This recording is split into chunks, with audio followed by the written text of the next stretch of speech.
What can we learn from Catholics in Hollywood? Let's converse upon it. Mario Pacheco's Swivel Chair of Range. Hello and welcome to Mario Pacheco's Swivel Chair of Range. I'm Mario Pacheco, and this is my swivel chair. Easter will soon be upon us, so I thought for this edition I would speak on a more Catholic issue.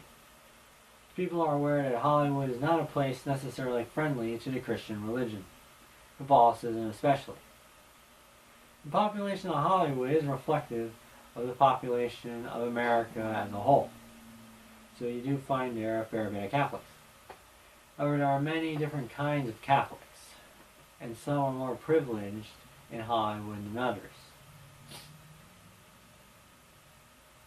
Today I will be going through a list of celebrities I consider notable with Catholic backgrounds, in order to from least Catholic to most Catholic.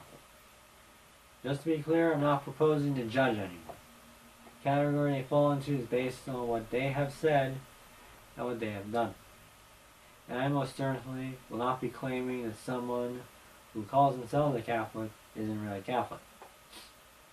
The purpose of this is simply to examine how our brothers and sisters in Hollywood have tried to live the faith and bear witness to those who do not.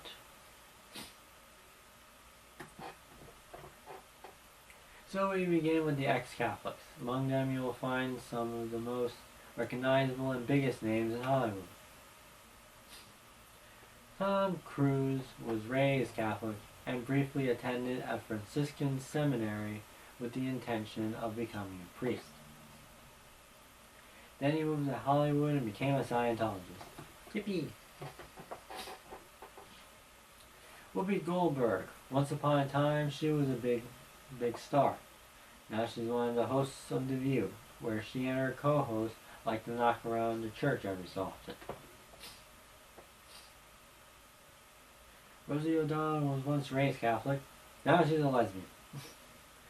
She was once a big star and daytime TV host. She also used to host The View, and her show on Oprah Winfrey's own network was recently cancelled. Wait, why do anti-Catholic types always end up on The View? Jessica Alba likes to play strippers in adaptations of Frank Miller comics. Appears almost nude in the film Machete. It also stars in a number of terrible films. She's apparently raised in a traditional Catholic Latin American family, but she left the church when she went older, because she objected to the church's condemnation of premarital sexual intercourse and homosexuality, as well as what she felt was a lack of strong female role models in the scriptures. What do you think the Virgin Mary is supposed to be? Blessed Mother's strength comes from her obedience to God's will, something Jessica Alba may never fully understand. Bill Maher, the host of Real Time with Bill Maher and HBO, maker of the anti-religious film Religious.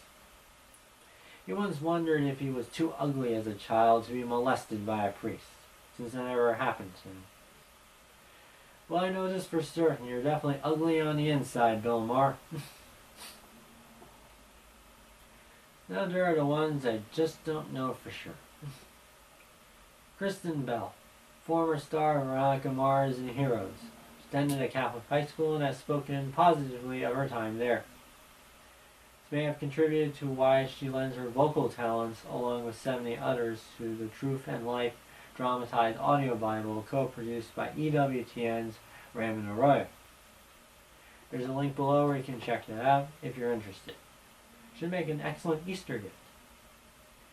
However, you can now see Kristen Bell in promos for her new Showtime show, House of Lies, dancing in her underwear and getting her toes sucked upon in the promos that air on Showtime itself. Not that I ever watched Showtime. She also played a stripper in the film Burlesque, which wasn't that great from what I heard. She also claims to have saved her Catholic school uniform to wear on her wedding night. Pretty sure a precious sloth will just love that. Regis Philbin and Kelly Ripa, co-hosts of Live with Regis and Kelly, till Regis Philbin's retirement. I used to watch the show with some regularity, and I marked the times when they would mention their mutual Catholic backgrounds. Readers would make reference to his Catholic upbringing and once showed us the church he was baptized in. Kelly would mention things about her children attending Sunday school and receiving the sacraments. However, there are a number of things in Regis's past that you don't really hear about, but I'm not going to talk about that. Also, Kelly's husband, Mark Consuelos, is currently starring in an off-Broadway play supporting gay marriage, where he plays a bunch of gay guys. Nicole Kidman has described the Catholic Church as part of her essence, and has claimed she would never participate in a film she perceives as anti-Catholic. Or she did star in a film version of The Golden Compass, which I admit I understand is less anti-Catholic than the book. She has also contributed to the Democratic Party. So, yeah.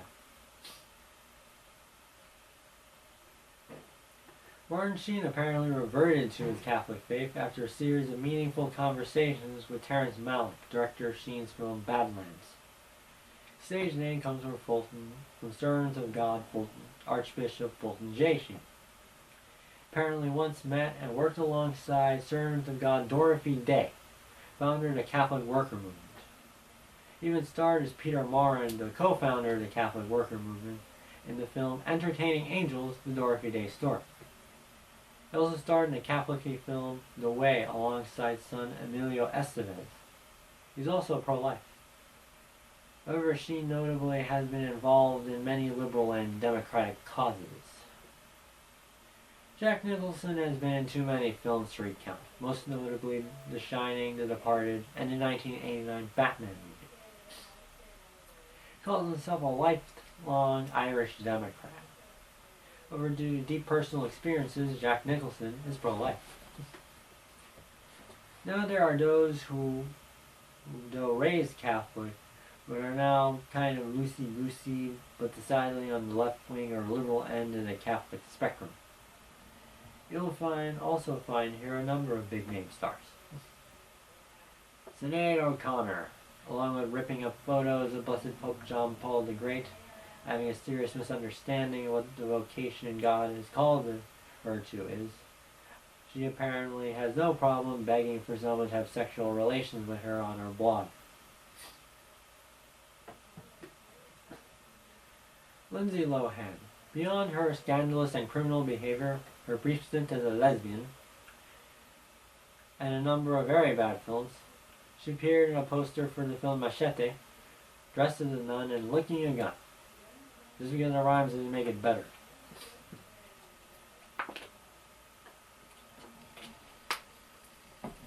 Madonna, oh Madonna! Her blasphemies and sacrileges are too numerous to recount. But notably, there's the whole like a virgin pointing bra while wearing a rosary thing, crucifying herself to across the TV screens, and a number of seemingly and insultingly inappropriate things on her latest album, MDNA. Such as including the Act of Contrition and the Hail Mary in two of his dirty songs. Here's not that great anyway. H-A-T, Madonna, D-N-T, Tawana. Lady Gaga. She's like my generation's Madonna, except less talented. Along with gyrating around with sadomasochistic Mo Howard impersonators, her hobbies include dressing up in inappropriate nun-inspired costumes, swallowing rosaries, and singing about being in love with Judas. But she certainly was not born this way, no. She was born a Catholic. Taylor Momsen, one of the stars of Gossip Girl, who also fronts the rock band The Pretty Reckless. Beyond going out and about dressed only in her underwear and flashing an audience during a concert, all while under the age of 18, she once claimed to have had sexual relations with a priest. Susan Sarandon starred in the film Dead Man Walking as a nun. In real life, she likes to refer to Pope Benedict XVI as a Nazi.